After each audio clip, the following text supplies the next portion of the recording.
Hello, I'm Dr. Johnny Lee.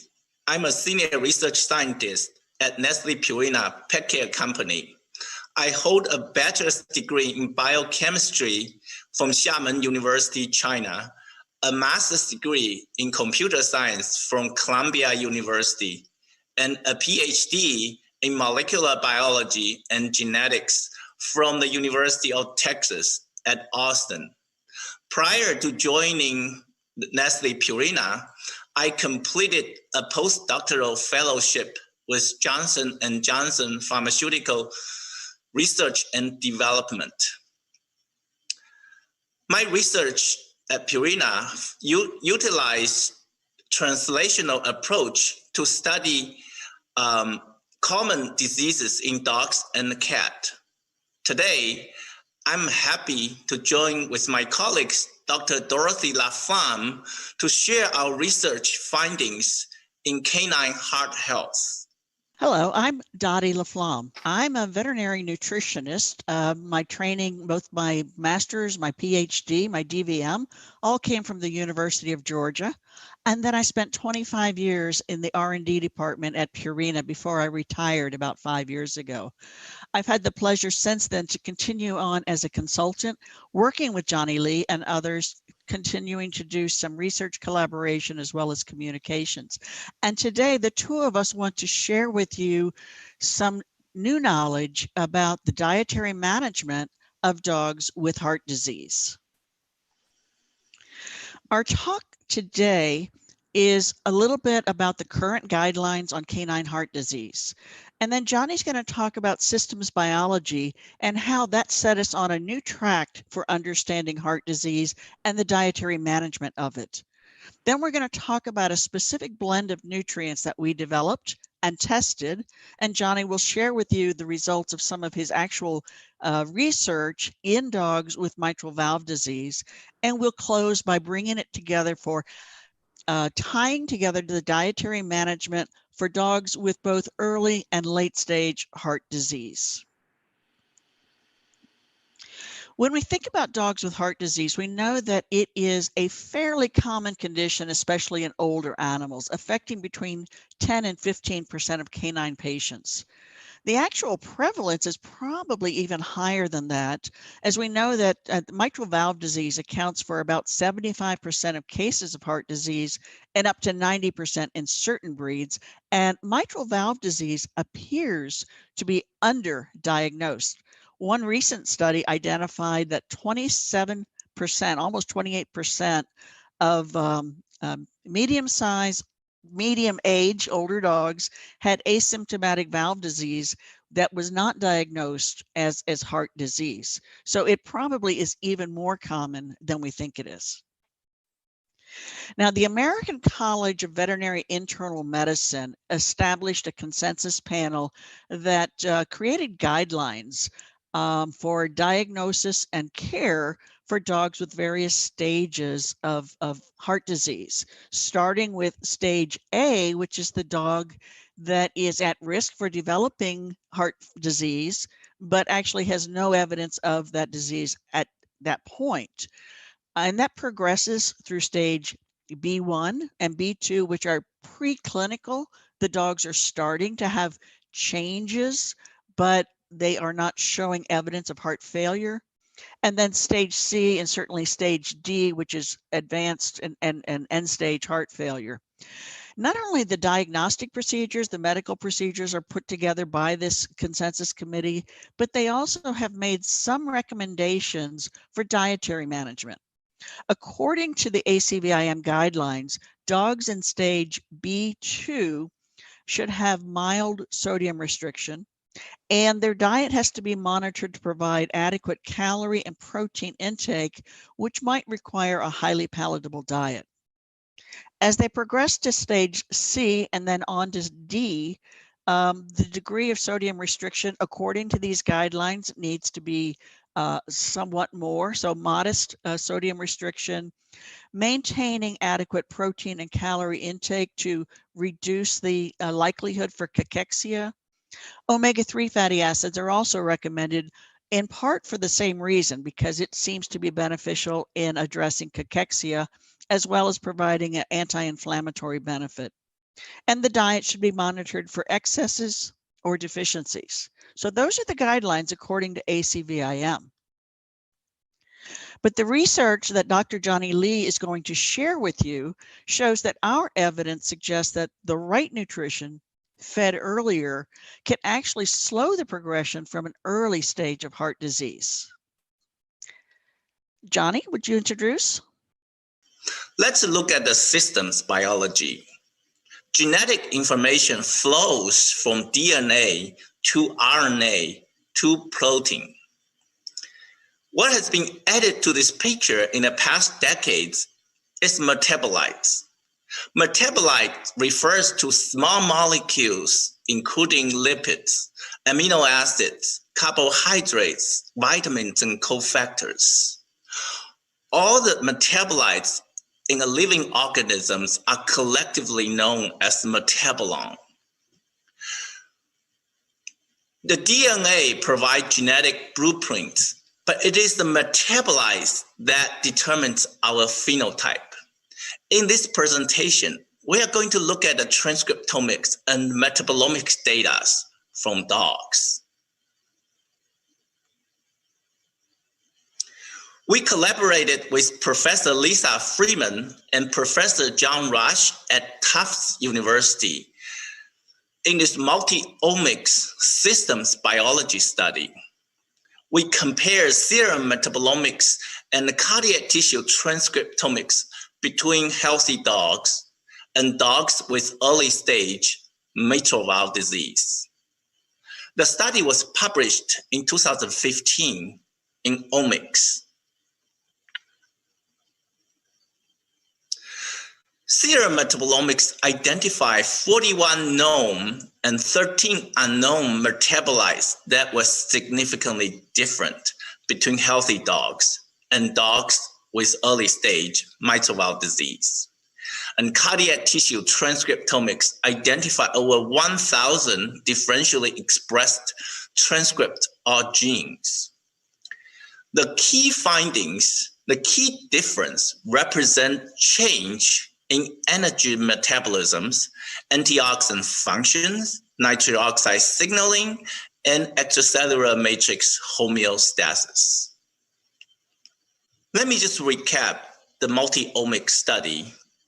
The study have identified several key metabolic and cellular change in canine mitral valve disease. Those changes include derangement in cardiac energy metabolisms and mitochondrial dysfunction, specifically adaptation in energy substrate, a shift from fatty acid to glucose and ketones, and alteration in oxidative phosphorylation and energy transfer to mitochondrium. The change also include decreased protection against reactive oxygen species, RAS, which can cause cellular damage and oxidative stress, increases in inflammatory mediators. Dr. Laflamme? As Johnny was saying, the energy demands of the heart are important and they change in the face of disease. We know that the healthy heart has a very, very high metabolic requirement. Think about it, it's pumping all the time, 24/7. So the heart actually needs almost twice as much energy per kilogram as the brain, which needs way more than even skeletal muscle at rest. Each cardiomyocyte contains thousands of mitochondria in order to meet that energy demand. And mostly they get that ATP, that energy, from fatty acids in the normal healthy heart. But as mentioned, heart disease leads to malfunction and changes in energy metabolism. There's reduced oxygen available for metabolism, and that alters the substrates that can be used. There's decreased fatty acid oxidation, and the heart then has to rely on glucose oxidation, which is less efficient. The net is reduced ATP production. So a failing heart can actually have 30 to 40% less ATP compared to a healthy heart. So based on the metabolomic data and the other and the transcriptomic data, that Dr. Lee just mentioned, we put together a blend of nutrients that we felt would be beneficial to the diseased hearts based on that preliminary research. So a cardiac protection blend of nutrients was designed to include alternate energy sources, antioxidants, anti-inflammatory nutrients, and nutrients to provide mitochondrial support. So we'll talk about each of those.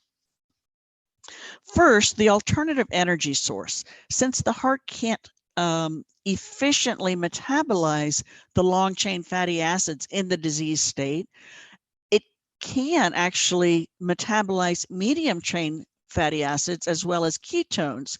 And so we are looking at providing MCTs as an alternate source of energy for the heart. These shorter chain fats are readily absorbed from the GI tract, metabolized, they transfer across cell membranes, they're readily oxidized, and most important probably to the heart is that they can transfer across the inner membrane of the mitochondria without rate-limiting transporters or even without carnitine as a transporter. Medium chain fatty acids in heart failure have been shown to enhance energy production. There's a 2 to 6-fold increase in acetyl-CoA at the mitochondria.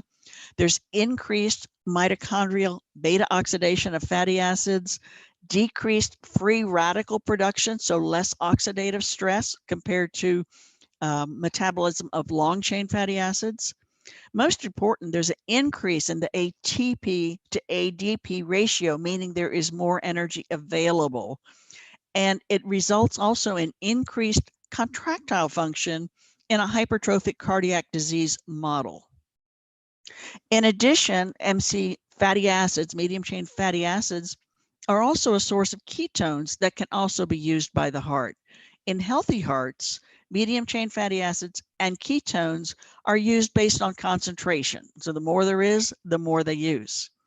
And ketone oxidation is increased in heart failure, while long chain fatty acid oxidation is actually decreased.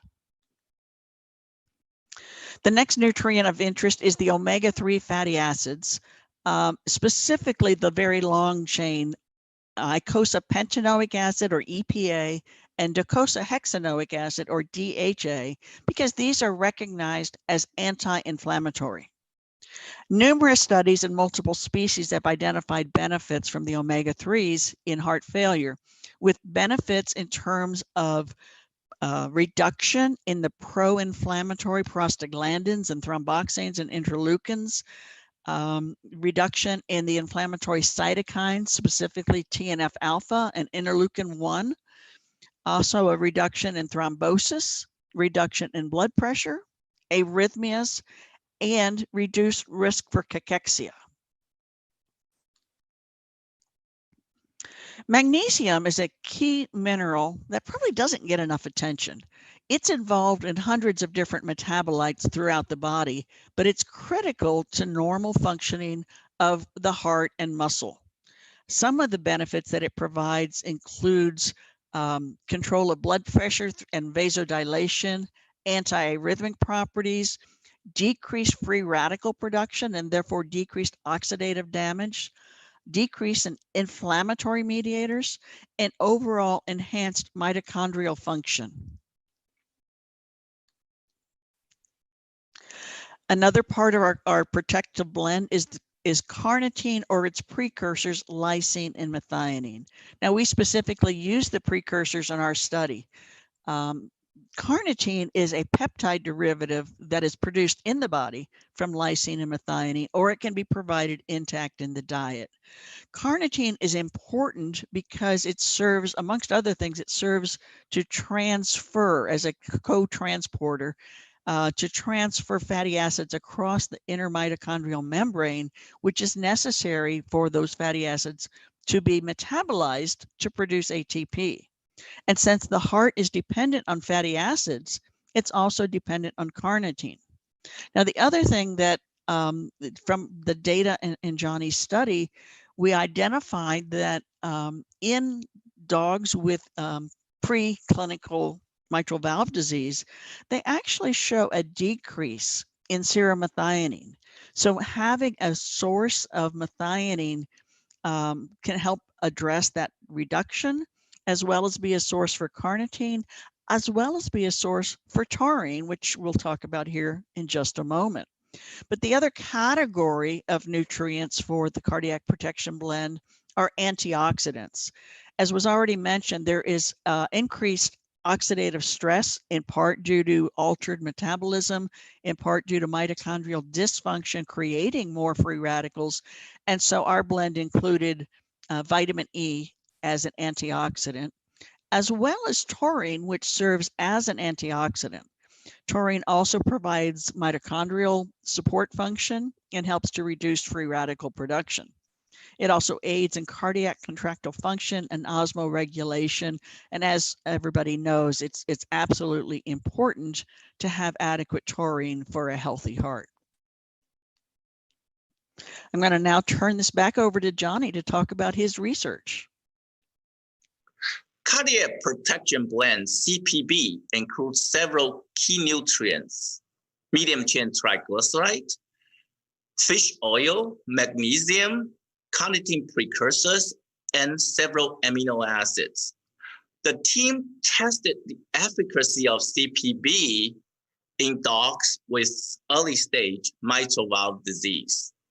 The study was published in 2019 in BMC Veterinary Research. It was a 6-month blind, randomized, placebo-controlled study. The left diagram shows a 2x2 factorial experimental design.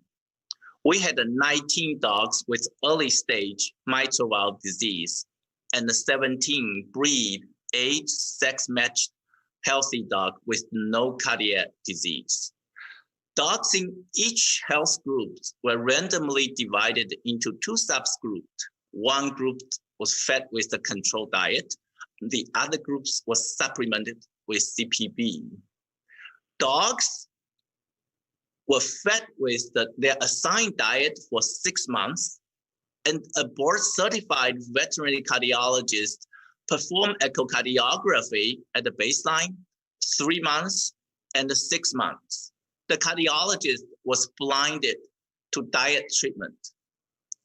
The endpoint of the study was the 6-month change in left atrial and left ventricular dimension over the baseline. We were surprised just how quickly CPB showed effect.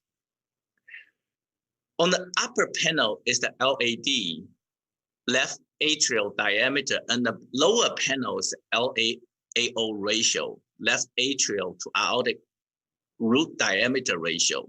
Both echo variables measure left atrial side. A linear mixed model was applied to account for repeated measures. The linear model showed a significant diet by time interactions in both echo variables. Remarkably, the control group, which is represented by the solid line, showed increases, while the CPB group showed decreases. The change, the difference was visible, was evidenced in just 3 months. We also look at the change, percent change over baseline in the echo variables. In this graph, the dashed line represented baseline values, and the solid black line inside the boxes indicate median. The median difference between the 2 groups, control and the CPB groups, ranged from 10 to 15%, which was considered clinically relevant. Recall that we have 17 healthy dogs with no cardiac disease, and no change was found in these healthy dogs over 6 months. This suggests that our diet was safe and the observed difference was real and specific to mitral valve disease. The cardiologists also look at the mitral regurgitations using color flow Doppler echocardiography.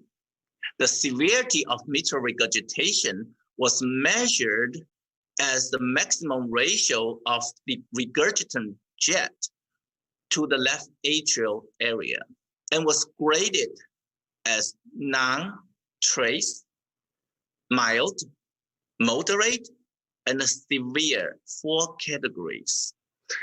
In this graph, we are going to look at how many dogs had worsened, no change, or improved mitral regurgitation in both control groups and the CPB group, which is a right panel.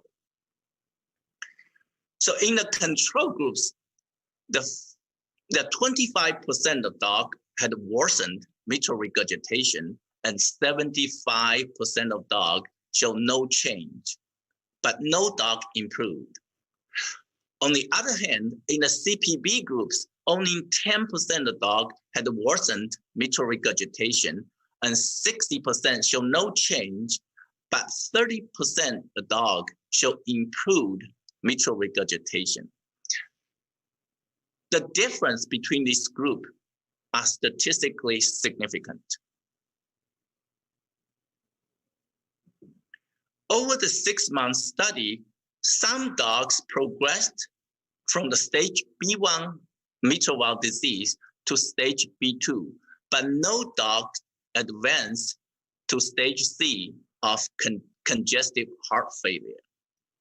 In this graph, the light gray box indicate the percent of B1 dogs in the group, and the black box indicate the percent of B2 dogs in the group.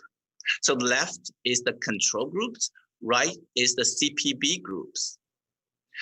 At the baseline, both groups had about equal number of B1 dogs and B2 dogs, 20% B2 dogs and 80% B1 dogs. But over the 6 months, some control dogs advanced from B1 to B2. At 6 months, it was about 6% B1, 50% of B1 and 50% of B2.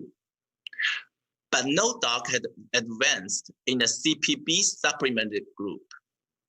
The difference between these two groups is also statistically significant. We also measured blood pressure. However, no difference was found. So we asked the questions, was the change in blood pressure correlated with change of left atrial diameter, LAD? So we look at both systolic blood pressure and the diastolic blood pressure. So the Spearman's rank correlation indicate a strong positive correlations between LAD change and the blood pressure change in the CPB supplemented group, but no correlation was found in the control group. There are several key takeaways from this clinical pilot study. We conducted blind, randomized, placebo-controlled diet intervention study to test the efficacy of CPB. Our study showed that CPB reduced left atrial enlargement, improved mitral regurgitation, and slowed the progression of the disease.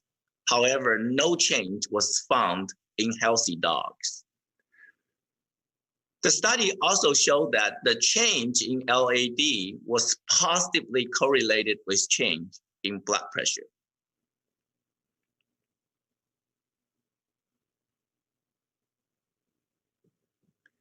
Serum samples was collected in dogs in the pilot study. Our hypothesis was that CPB improved energy metabolisms, oxidative stress, and inflammation. The serum on-target metabolomics data, the results supported the hypothesis. This is the principal component analysis, which show the global change in metabolome. To the left is the baseline, and the right is the 6 months metabolomic data.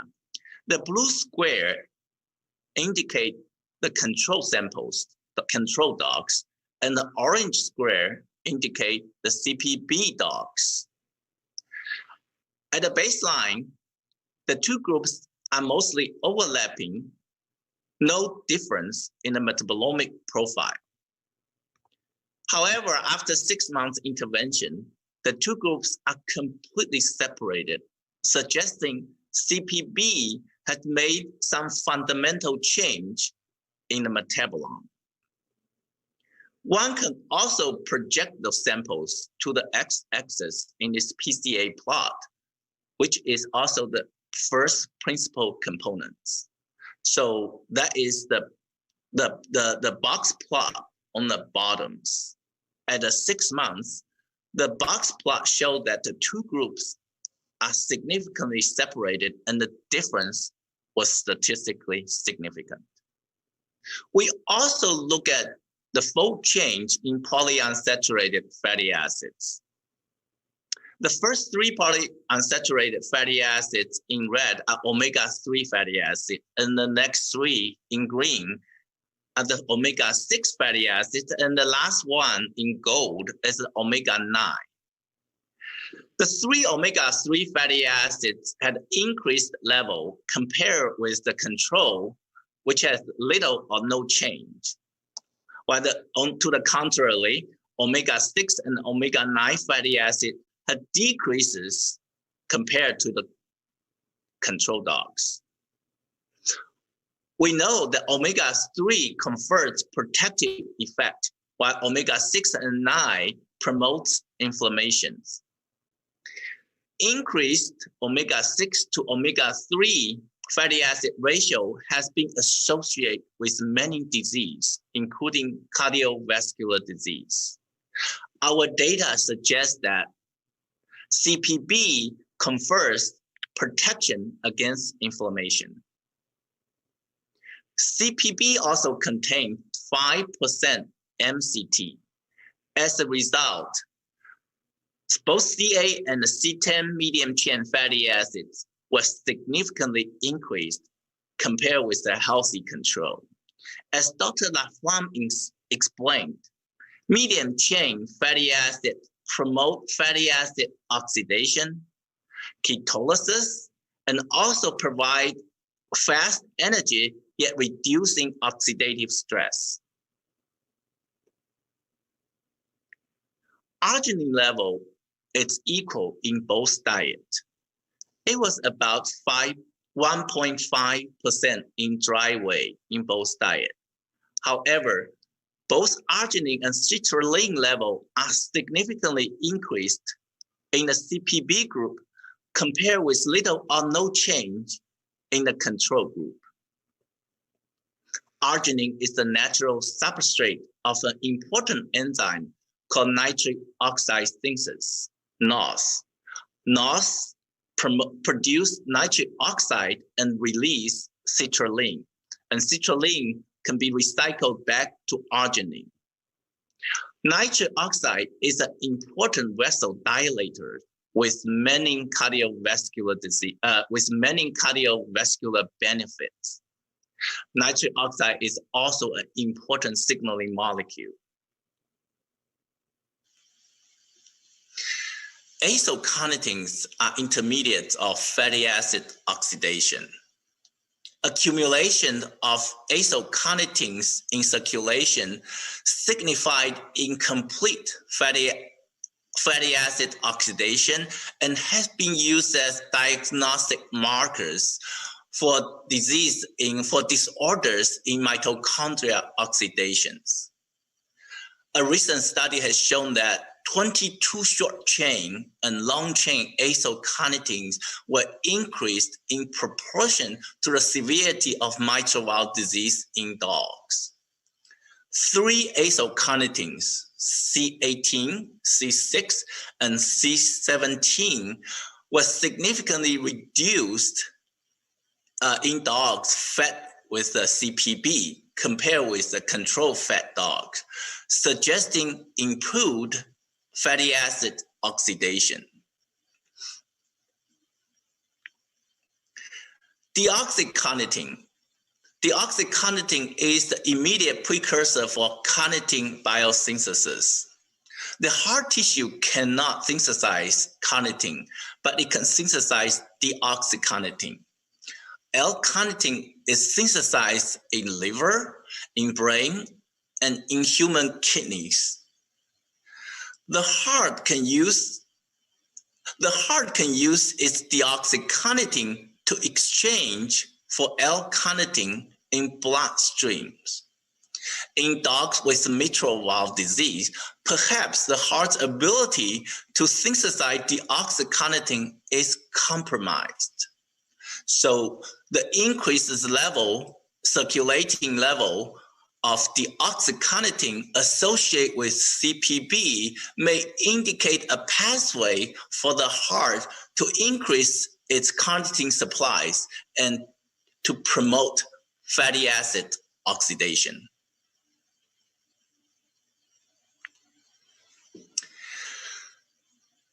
To sum up,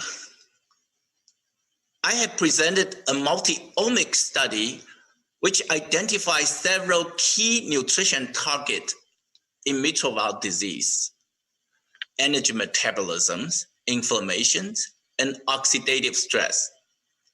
We also conducted a blind, randomized, placebo-controlled study to test the efficacy of CPP. The study showed that CPP reduced left atrial enlargement and attenuate mitral regurgitation and slows mitral valve disease progression.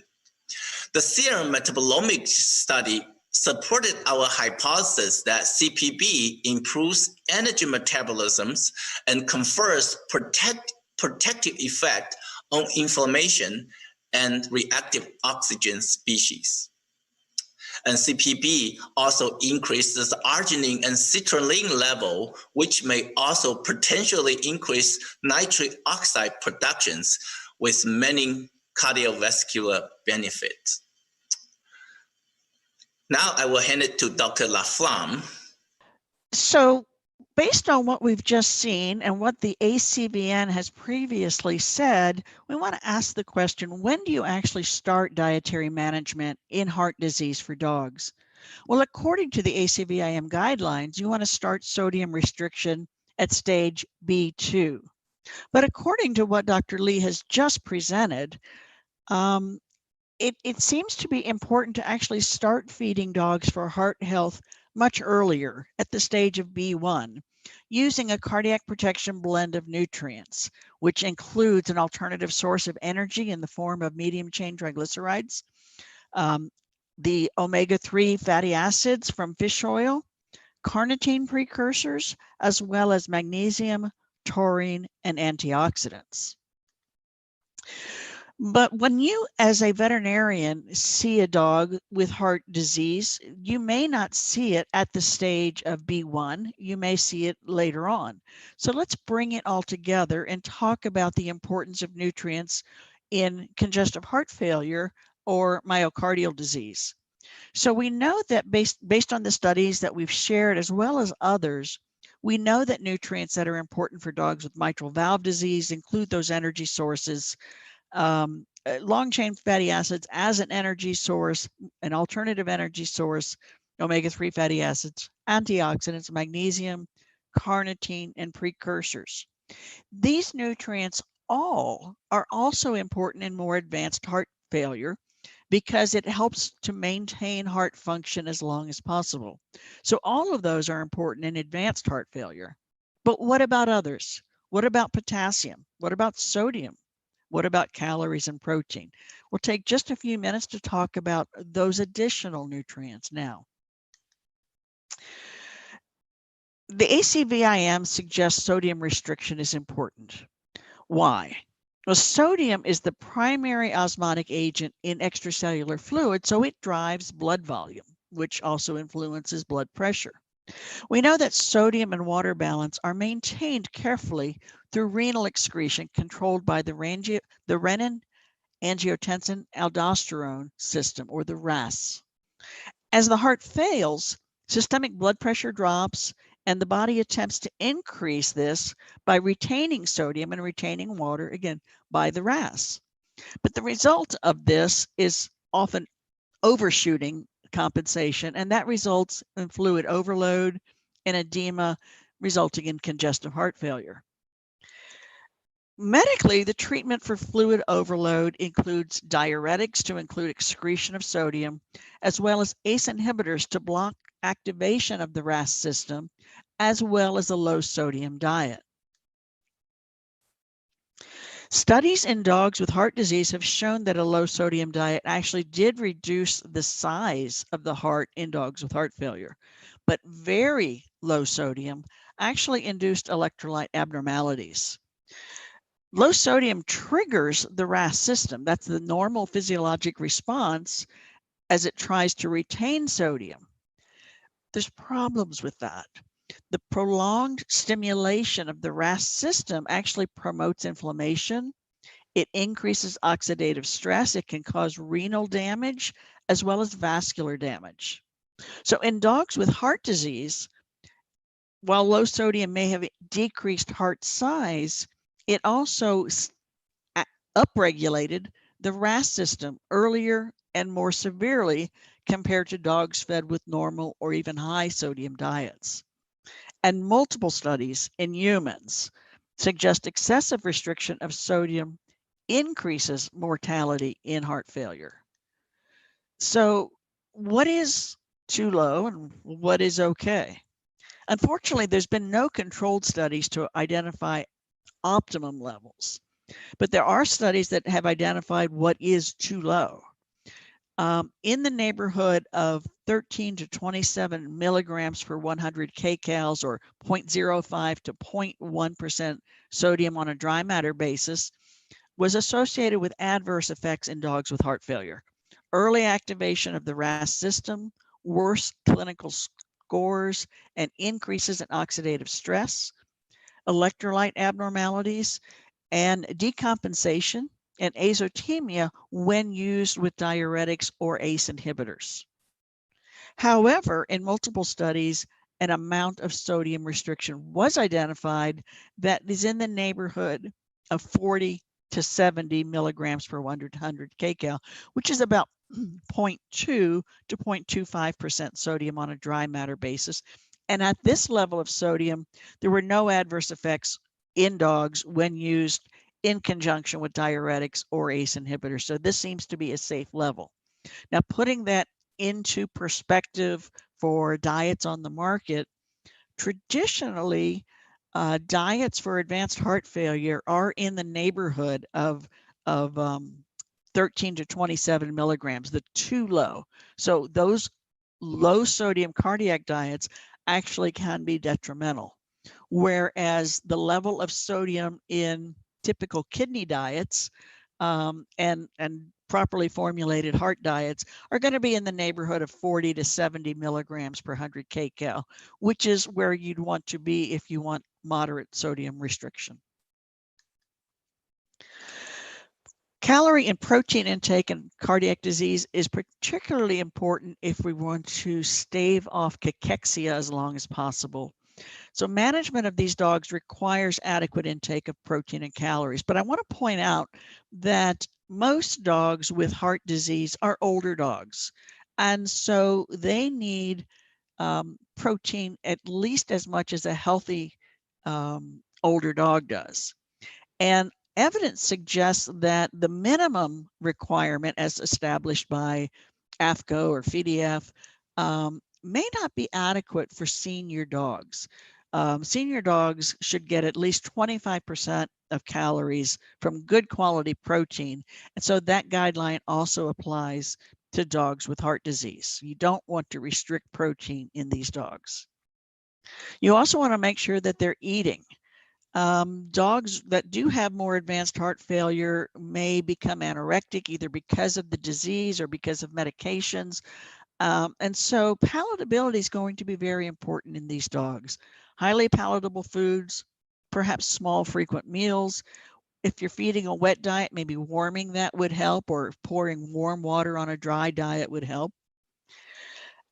These dogs also may have compromised blood flow to the intestines, which can compromise digestive function. And so highly digestible diets also can be of benefit. And highly digestible, higher calorie diets may also allow the nutrients to be consumed in a smaller volume of food, which could be beneficial. And then the omega-3 fatty acids, as we've already mentioned, provide an anti-inflammatory effect. And this also may be beneficial in dogs that are at risk for cachexia. So in summary, we talked about a lot of nutrients here. Moderate sodium restriction, when is that important? Energy sources, carnitine or its precursors, taurine, magnesium, antioxidants, anti-inflammatory nutrients, protein, calories, and palatability.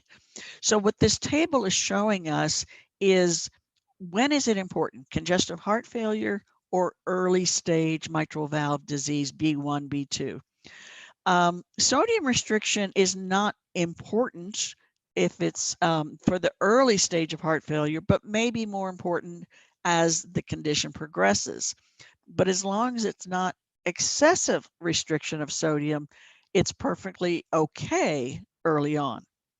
Carnitine and taurine are important for protecting the heart in mitral valve disease, and can also be very important in some dogs with myocardial disease or with congestive heart failure.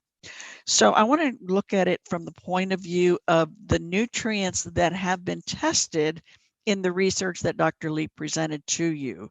So all of these nutrients are included, and the blue box is showing additional conditions that might be particularly relevant to congestive heart failure. The nice thing about this is those tables, the congestive heart failure and the mitral valve disease, are not mutually exclusive, and there's absolutely no reason not to have all of those nutrients in a diet for dogs to promote healthy hearts as well as dogs with congestive heart failure. So thank you very much for your attention, and we're glad that you were able to join us.